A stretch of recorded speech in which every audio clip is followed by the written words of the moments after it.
อันนี้ก็6:12 นาทีแล้วอาทิตย์ก็กำลังทอแสงสีทองใกล้จะโผล่พ้นสันภูเขาแล้วภูเขียวภูหลังบ้านเริ่มเจิดจ้าเริ่มใกล้เข้าช่วงที่ตะเว้นสิขึ้นเหนือสันภูแล้ว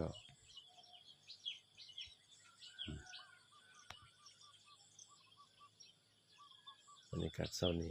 กับวันที่6 พฤษภาคม 2568บรรยากาศก็ผ่านอากาศสดชื่น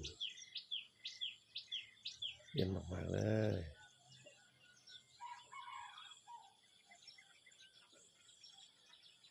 ฤดูกาลเพาะปลูกปี68พี่น้องชาวไร่ชาวนาเริ่มเตรียมแปลงปลูกให้เขาเฮ็ดน้ำกันแล้วเป็นรูปแบบของการเฮ็ดนาหวาน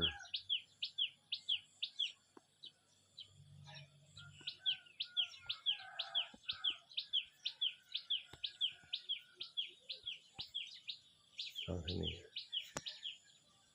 หวานแล้ว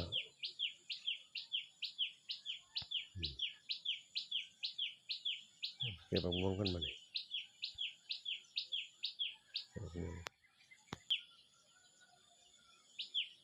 พื้นที่แปลงนาพื้นที่บ้านหลังเดียวอยู่กลางนาโดดๆเลยบรรยากาศธรรมชาติและใกล้ชิดสุดๆเลยระเบียงบ้านนามันเหมาตอนนี้ก็รออีกนิดนึงพระอาทิตย์กำลังโผล่พ้นสันภูเขียวภูหลังบ้านซึ่งภูเขียวคือทุ่งกำมัง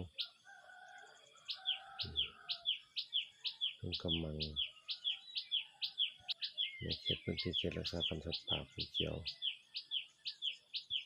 ถัดไปก็เป็นน้ำหนาวเป็นพื้นที่เชื่อมต่อกับเพชรบูรณ์อำเภอลมสักนู่น